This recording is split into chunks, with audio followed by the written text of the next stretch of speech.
Scooby-Doo this week, the gang travelled to Scotland to visit their friend Aggie Macduff. Next on TBC1, it's Matanori.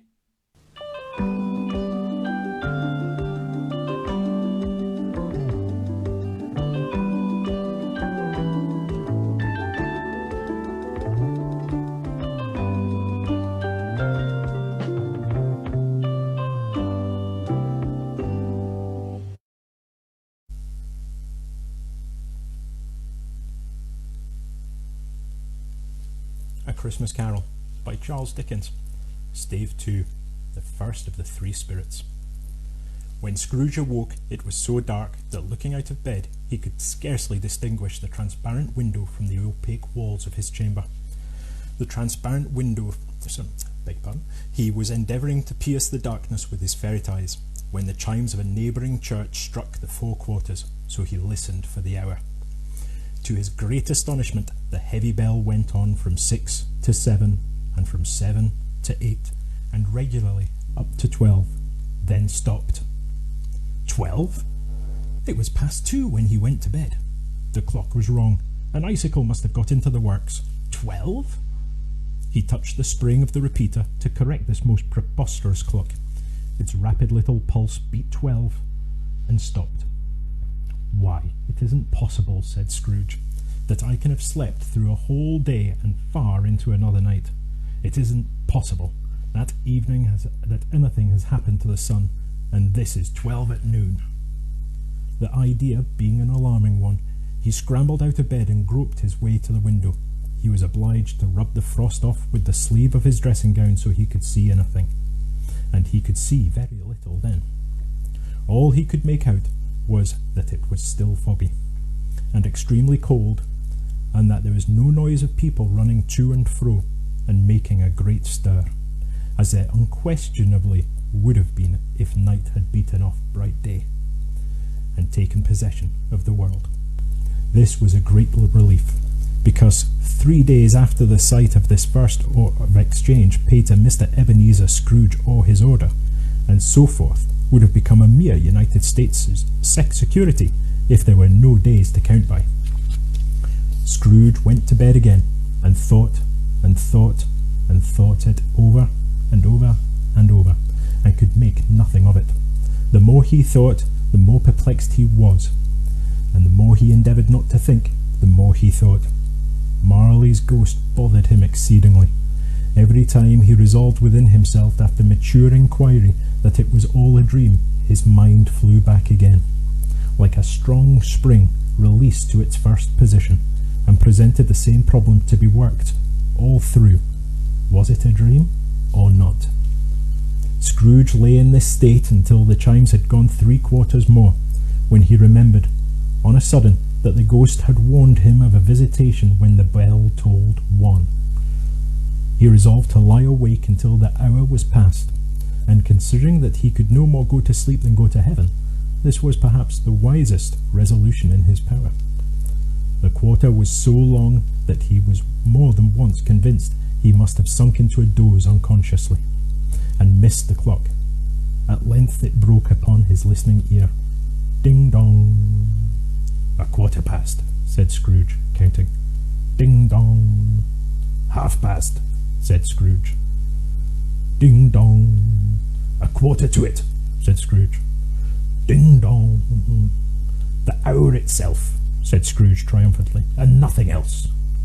He spoke before the hour bell sounded, which it now did with a deep, dull, hollow, melancholy 1. Light flashed up in the room in an instant, and the curtains of his bed were drawn. The curtains of his bed were drawn aside, I tell you, by a hand. Not the curtains at his feet, nor the curtains at his back, but those to which his face addressed. The curtains of his bed were drawn aside, and Scrooge, starting up into a half-recumbent attitude, found himself face to face with the unearthly visitor who drew them, as close to it as I am now to you, and I am standing, in spirit, at your elbow. It was a strange figure, like a child, yet not so like a child as like an old man. viewed through some supernatural medium which gave him the appearance of having receded from the view and being diminished to a child's proportions. Its hair, which hung about its neck and down its back, was white as if with age, and yet the face had not a wrinkle on it, and the tenderest bloom was on the skin. The arms were very long and muscular, the hands the same, as if its hold were of uncommon strength. Its legs and feet were most delicately formed, were like those upper members, bare. It wore a tunic of the purest white, and round its waist was bound a lustrous belt, the sheen of which was beautiful. It held a branch of fresh green holly in its hand, and in singular contradiction of that wintry emblem, had its dress trimmed with summer flowers. But the strangest thing about it was that from the crown of its head there sprung a bright, clear jet of light, by which all this was visible, and which was doubtless the occasion of its using in its duller moments a great extinguisher for a cap, which it now held under its arm.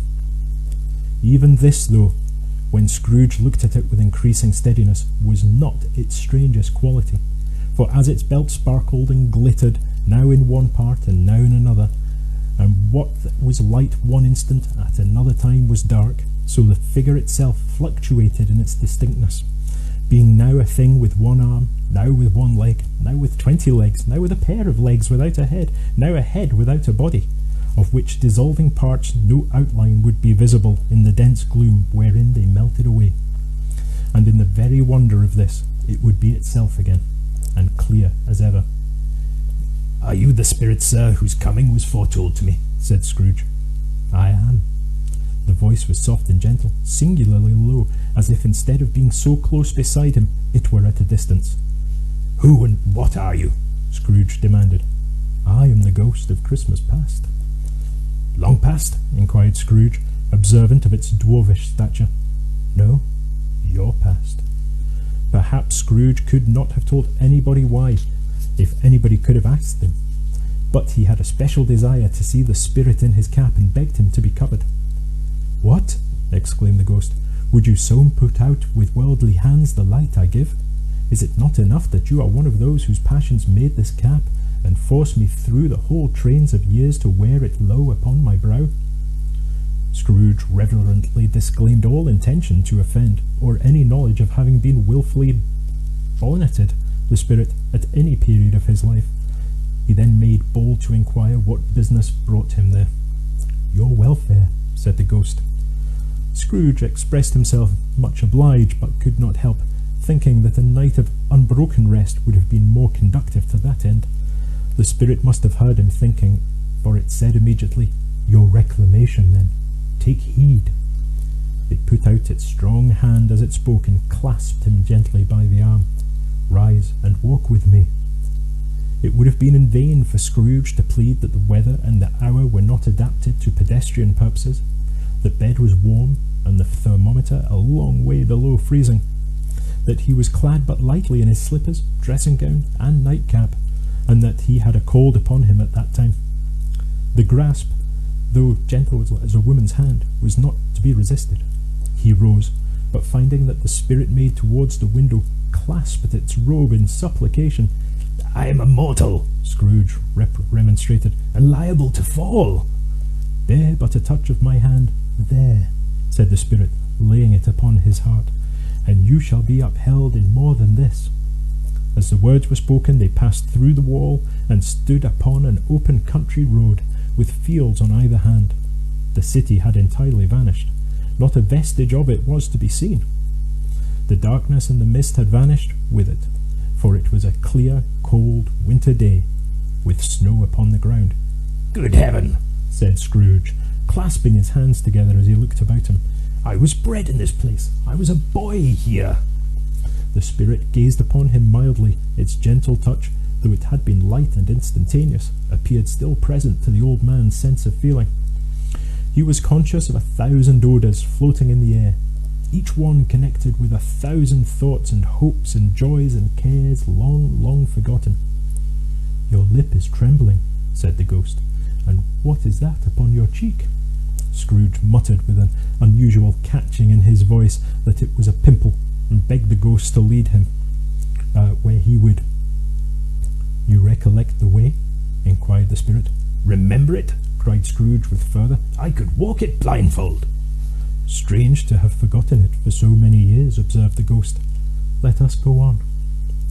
They walked along the road, Scrooge recognising every gate and post and tree, until a little market town appeared in the distance, with its bridge, its church, and its winding river. Some shaggy ponies now were seen trotting towards him, with boys upon their backs, who called to other boys in country gigs and carts driven by farmers. All these boys were in great spirits, and shouted to each other until the broad fields were so full of merry music that the crisp air laughed to hear it. "These are but shadows of the things that have been," said the ghost. "They have no consciousness of us." The jocund travellers came on, and as they came, Scrooge knew and named every one of them. Why was he rejoiced beyond all bounds to see them? Why did his cold eye glisten and his heart leap up as they went past? Why was he filled with gladness when he heard them give each other Merry Christmas as they parted at crossroads and byways for their several homes? What was Merry Christmas to Scrooge? Out upon Merry Christmas! What good had it ever done him? "The school is not quite deserted," said the ghost. "A solitary child, neglected by his friends, is left there still." Scrooge said he knew it, and he sobbed. They left the high road by a well-remembered lane, and soon approached a mansion of dull brick red, with a little weathercock-surmounted cupola on the roof, and a bell hanging in it. It was a large house, but one of broken fortunes, for the spacious offices were little used, their walls were damp and mossy, their windows broken, and their gates decayed. Fowls clucked and strutted in the stables, and the coach-houses and sheds were overrun with grass.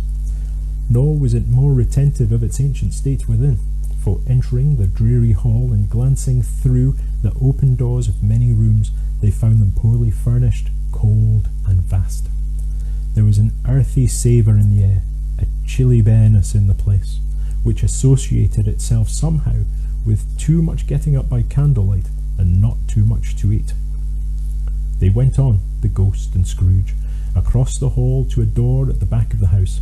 It opened before them, and disclosed a long, bare, melancholy room, made barer still by lines of plain deal forms and desks. At one of these, a lonely boy was reading near a feeble fire, and Scrooge sat down upon a form and wept to see his poor forgotten self as he had used to be.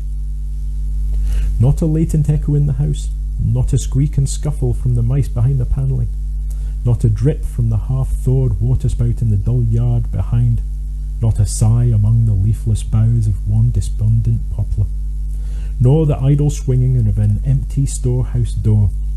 No, not a clicking in the fire, but fell upon the heart of Scrooge with a softening influence, and gave a freer passage to his tears. The spirit touched him on the arm, and pointed to his younger self, intent upon his reading. Suddenly, a man in foreign garments, wonderfully real and distinct to look at, stood outside the window, with an axe stuck in his belt, and leading an ass laden with wood by the bridle. "Why, it's Ali Baba!" Scrooge exclaimed in ecstasy. "It's dear old honest Ali Baba! Yes, yes, I know. One Christmas time, when yonder solitary child was left here all alone, he did come for the first time, just like that. Poor boy! And Valentine," said Scrooge, "and his wild brother Orson. There they go. And what's his name, who's put down in his drawers asleep at the gates of Damascus? Don't you see him? And the Sultan's groom turned upside down by the genie. There he is upon his head. Serve him right. I'm glad of it. What business had he to be married to the princess?" To hear Scrooge expending all the earnestness of his nature on such subjects in a most extraordinary voice between laughing and crying, and to see his heightened and excited face, would have been a surprise to his business friends in the city, indeed. "There's the parrot," said Scrooge. "Green body and yellow tail, with a thing like a lettuce growing out of the top of his head. There he is. Poor Robinson Crusoe, he called him, when he came home again after sailing around the island. Poor Robin Crusoe. Where have you been, Robin Crusoe?" The man thought he was dreaming, but he wasn't. "It was the parrot, you know. There goes Friday, running for his life to the little creek. Halloo, whoop, halloo!" Then, with a rapidity of transition, very foreign to his usual character, He said in a pity for his former self, "Poor boy," and cried again. "I wish," Scrooge muttered, putting his hand in his pocket and looking about him, after drying his eyes with his cuffs. "But it's too late now." "What is the matter?" asked the spirit. "Nothing," said Scrooge. "Nothing. There was a boy singing a Christmas carol at my door last night. I should have liked to have given something. That's all." The ghost smiled thoughtfully and waved its hand, saying, as it did so, "Let us see another Christmas." Scrooge's former self grew larger at the words, and the room became a little darker and more dirty. The panels shrunk, the windows cracked, fragments of plaster fell out of the ceiling, and the naked laths were shown instead. But how all this was brought about, Scrooge knew no more than you do. He only knew that it was quite correct, that everything had happened so, that there he was, alone again, when all the other boys had gone home for the jolly holidays. He was not reading now, but walking up and down despairingly. Scrooge looked at the ghost, and with a mournful shaking of his head, glanced anxiously towards the door. It opened, and a little girl, much younger than the boy, came darting in, and putting her arms about his neck and often kissing him, addressed him as her "dear, dear brother." "I have come to bring you home, dear brother," said the child, clapping her tiny hands and bending down to laugh. "To bring you home, home, home." "Home, little Fan?" returned the boy. "Yes," said the child, brimful of glee. "Home for good and all. Home for ever and ever. Father is so much kinder than he used to be, that home's like heaven. He spoke so gently to me one dear night when I was going to bed that I was not afraid to ask him once more if you might come home, and he said yes, you should. And he sent me in a coach to bring you. And you're to be a man," said the child, opening her eyes, "and are never to come back here. But first we're to be together all the Christmas long and have the merriest time in all the world." "You are quite a woman, little Fan," exclaimed the boy. She clapped her hands and laughed and tried to touch his head, but being too little, laughed again and stood on tiptoes to embrace him. Then she began to drag him, in her childish eagerness, towards the door, and he, nothing loath to go, accompanied her. A terrible voice in the hall cried, "Bring down Master Scrooge's box there!" And in the hall appeared the schoolmaster himself, who glared on Master Scrooge with a ferocious condescension, and threw him into a dreadful state of mind by shaking hands with him. He then conveyed him and his sister into the veriest old well of a shivering best parlour that there was ever seen, where the maps upon the wall and the celestial and terrestrial globes in the window were waxy with cold. Here he produced a decanter of curiously light wine, and a block of curiously heavy cake, and administered instalments of these dainties to the young people, at the same time sending out a meagre servant to offer a glass of something to the postboy, who answered that he thanked the gentleman, but if it was the same tap as he had tasted before, he had rather not. Master Scrooge's trunk being by this time tied on top of the chaise, the children bade the schoolmaster good-bye right willingly, and getting into it drove gaily down the garden sweep, the quick wheels dashing the hoarfrost and the snow off from the dark leaves of the evergreens like spray. "Always a delicate creature, whom a breath might have withered," said the ghost, "but she had a large heart." "So she had," cried Scrooge. "You're right, I'll not gainsay it, spirit, God forbid." "She died a woman," said the ghost, "and had, as I think, children." "One child," Scrooge returned. "True," said the ghost. "Your nephew." Scrooge seemed uneasy in his mind, and answered briefly, "Yes." Although they had but that moment left the school behind them, they were now in the busy thoroughfares of a city, where shadowy passengers passed and repassed, where shadowy carts and coaches battled for the way, and all the strife and tumult of a real city were. It was made plain enough by the dressing of the shops that here too it was Christmas time again, but it was evening and the streets were lighted up. The ghost stopped at a certain warehouse door and asked Scrooge if he knew it. "Know it?" said Scrooge. "Was I apprenticed here?" They went in. At sight of an old gentleman in a Welsh wig sitting behind such a high desk that if he had been 2 inches taller he must have knocked his head against the ceiling, Scrooge cried in excitement, "Why, it's old Fezziwig! Bless his heart, It's Fezziwig, alive again!" Old Fezziwig laid down his pen and looked up at the clock which pointed to the hour of 7. He rubbed his hands, adjusted his capacious waistcoat, laughed all over himself from his shoes to his organ of benevolence, and called out in a comfortable, oily, rich, fat, jovial voice, "Yo-ho there, Ebenezer, Dick!" Scrooge's former self, now grown a young man, came briskly in, accompanied by his fellow prentice. "Dick Wilkins, to be sure," said Scrooge to the ghost. "Bless me, yes, there he is. He was very much attached to me, was Dick. Poor Dick, dear, dear." "Yo-ho, my boys," said Fezziwig. "No more work tonight. Christmas Eve, Dick. Christmas, Ebenezer." "Let's have the shutters up," cried old Fezziwig, with a sharp clap of his hands, "before a man can say Jack Robinson." You wouldn't believe how those two fellows went at it. They charged into the street with the shutters. 1, 2, 3, had 'em up in their places. 4, 5, 6, barred 'em and pinned 'em. 7, 8, 9, and came back before you could have got to 12, panting like racehorses. "Hilly-ho!" cried old Fezziwig, skipping down from the high desk with wonderful agility. "Clear away, my lads. Let's have lots of room here. Hilly-ho, Dick! Cheer up, Ebenezer!" Clear away? There was nothing they wouldn't have cleared away, or couldn't have cleared away, with old Fezziwig looking on. It was done in a minute. Every movable was packed off as if it were dismissed from public life for evermore. The floor was swept and watered, the lamps were trimmed, fuel was heaped upon the fire, and the warehouse was as snug and warm and dry and bright a ballroom as you would desire to see upon a winter's night. In came a fiddler with a music book, and went up to the lofty desk, and made an orchestra of it, and tuned like 50 stomachaches. In came Mrs. Fezziwig, one vast substantial smile. In came the 3 Miss Fezziwigs, beaming and lovable. In came the 6 young followers whose hearts they broke. In came all the young men and women employed in the business. In came the housemaid with her cousin the baker. In came the cook with her brother's particular friend the milkman. In came the boy from over the way, who was suspected of not having board enough from his master, trying to hide himself behind the girl from next door but one, who has proved to have had her ears pulled by her mistress. In they all came, one after another, some shyly, some boldly, some gracefully, some awkwardly, some pushing, some pulling. In they all came, anyhow and everyhow. Away they all went, 20 couple at once, hands half round and back again the other way, down the middle and up again, round and round in various stages of affectionate grouping. Old top couple always turning up in the wrong place, new top couple starting off again.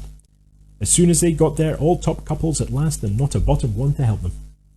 When this result was brought about, old Fezziwig, clapping his hands to stop the dance, cried out, "Well done!" And the fiddler plunged his hot face into a pot of porter, especially provided for that purpose.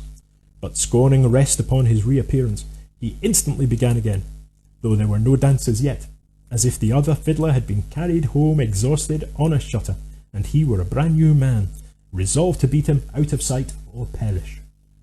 There were more dances, and there were forfeits, and more dances, and there was cake, and there was negus, and there was a great piece of cold roast, and there was a great piece of cold boiled, and there were mince pies and plenty of beer. But the great effect of the evening came after the roast and boiled, when the fiddler, an artful dog, mind the sort of man who knew his business better than you or I could have told him it, struck up Sir Roger de Coverley. Then old Fezziwig stood out to dance with Mrs. Fezziwig, top couple too, with a good stiff piece of work cut out for them, 3 or 4 and 20 pair of partners, people who were not to be trifled with, people who would dance and had no notion of walking. But if there had been twice as many, 4 times, old Fezziwig would have been a match for them, and so would Mrs. Fezziwig. As to her, she was worthy to be his partner in every sense of the term. If that's not high praise, tell me higher, and I'll use it. A positive light appeared to issue from Fezziwig's calves. They shone in every part of the dance like moons. You couldn't have predicted at any given time what would become of him next.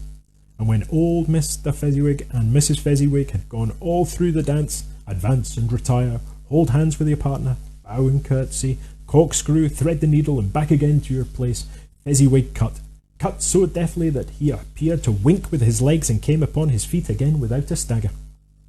When the clock struck 11, the domestic ball broke up.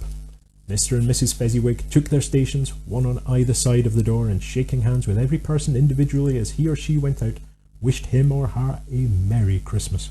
When everybody had retired but the two prentices, they did the same to them, and thus the cheerful voices died away, and the lads were left to their beds, which were under a counter in the back shop. During the whole of this time, Scrooge had acted like a man out of his wits. His heart and soul were in the scene, and with his former self. He corroborated everything, remembered everything, enjoyed everything, and underwent the strangest agitation. It was not until now, when the bright faces of his former self and Dick were turned from him, that he remembered the ghost and became conscious that it was looking full upon him, while the light upon its head burnt very clear. "A small matter," said the ghost, "to make these silly folks so full of gratitude." "Small?" echoed Scrooge. The spirit signed to him to listen to the two apprentices, who were pouring out their hearts in praise of Fezziwig, and when he had done so, said, "Why, is it not?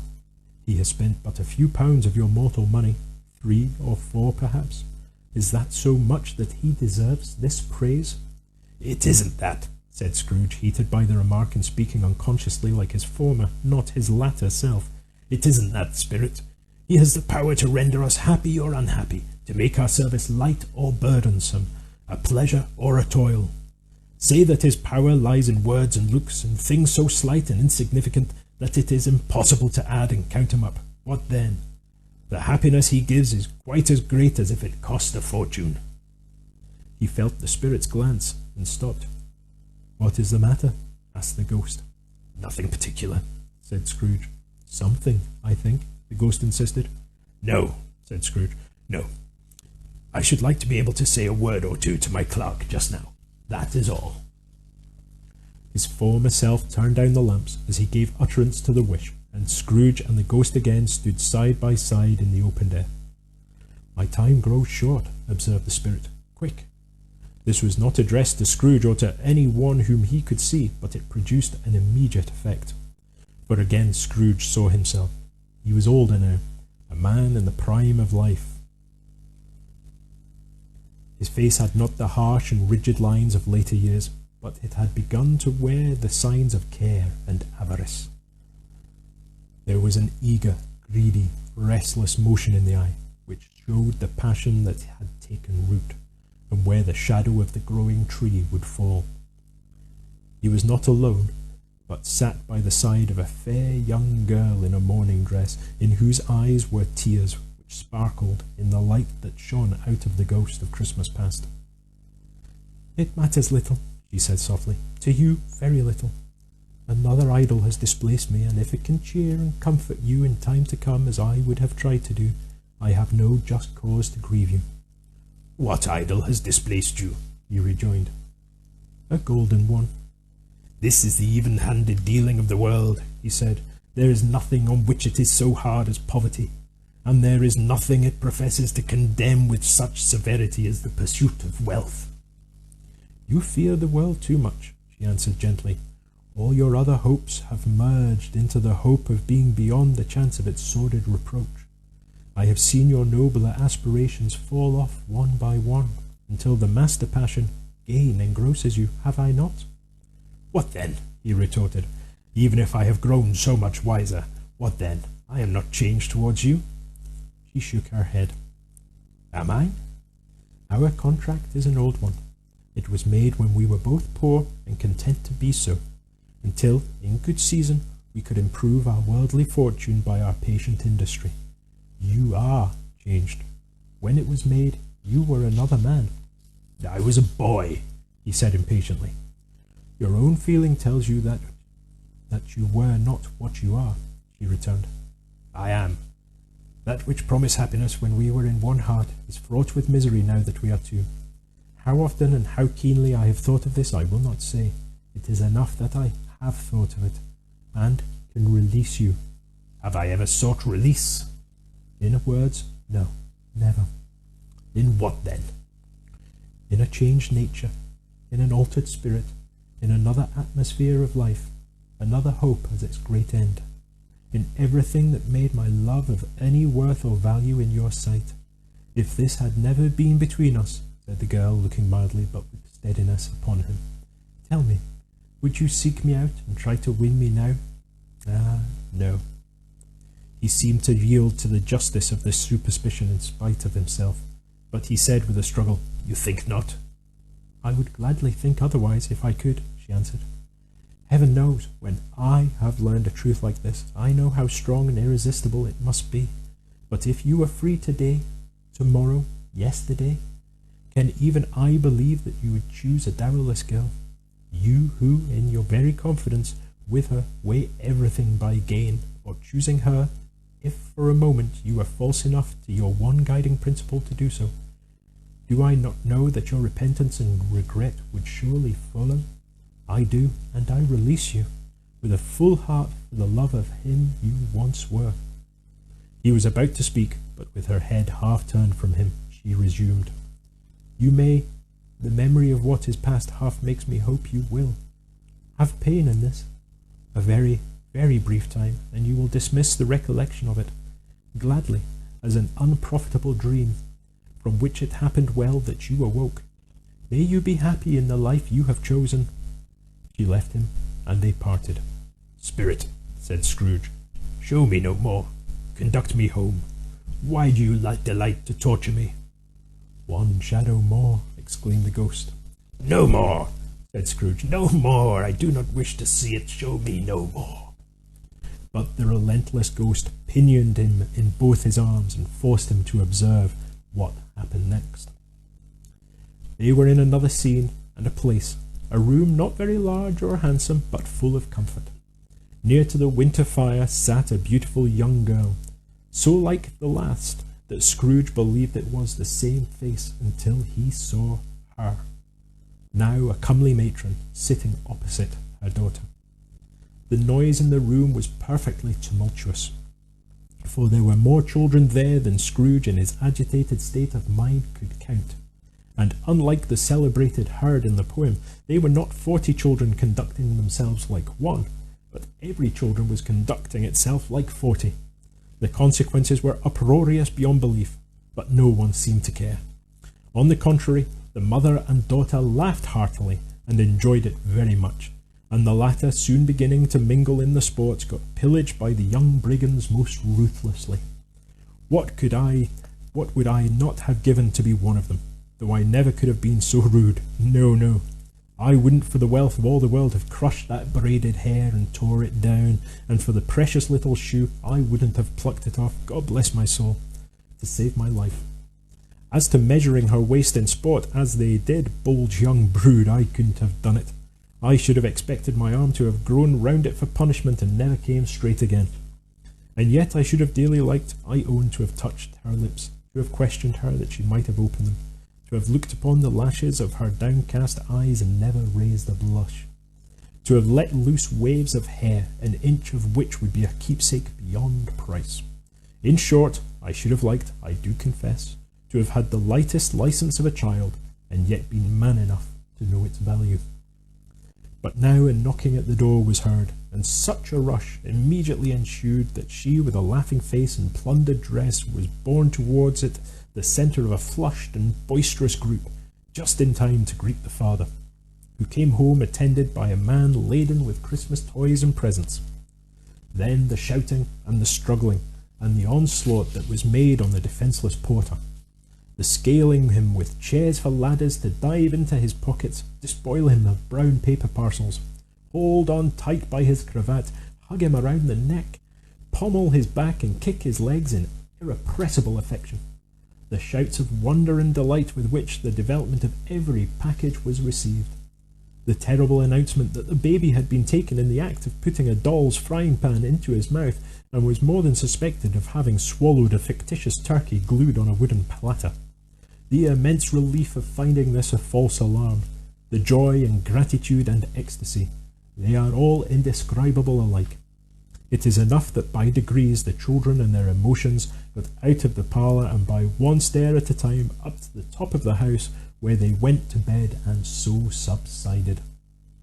And now Scrooge looked on more attentively than ever, when the master of the house, having his daughter leaning fondly on him, sat down with her and her mother at his own fireside, and when he thought that such another creature, quite as graceful and as full of promise, might have called him father, and been a springtime in the haggard winter of his life, his sight grew very dim indeed. "Belle," said the husband, turning to his wife with a smile, "I saw an old friend of yours this afternoon." "Who was it?" "Guess." "How can I?" "Tut! Don't I know?" She added in the same breath, laughing as he laughed, "Mr. Scrooge." Mr. Scrooge it was. I passed his office window, and as it was not shut up and he had a candle inside, I could scarcely help seeing him. His partner lies upon the point of death, I hear, and there he sat, alone. Quite alone in the world, I do believe. "Spirit," said Scrooge in a broken voice, "remove me from this place." "I told you these were shadows of the things that have been," said the ghost. "That they are and what they are, do not blame me." "Remove me!" Scrooge exclaimed. "I cannot bear it." He turned upon the ghost, and seeing that it looked like him with a face, in which in some strange way there were fragments of all the faces it had shown him, wrestled with it. "Leave me! Take me back! Haunt me no longer!" In the struggle, if that can be called a struggle, in which the ghost, with no visible resistance on its own part, was undisturbed by any effort on its adversary, Scrooge observed that its light was burning high and bright, and dimly connecting that with its influence over him, he seized the extinguisher cap, and by a sudden action pressed it down upon its head. The spirit dropped beneath it, so that the extinguisher covered its whole form, but though Scrooge pressed it down with all his force, he could not hide the light which streamed from under it in a broken flood upon the ground. He was conscious of being exhausted and overcome by an irresistible drowsiness, and further, of being in his own bedroom. He gave the cap a parting squeeze, in which his hand relaxed, and had barely time to reel to bed before he sank into a heavy sleep.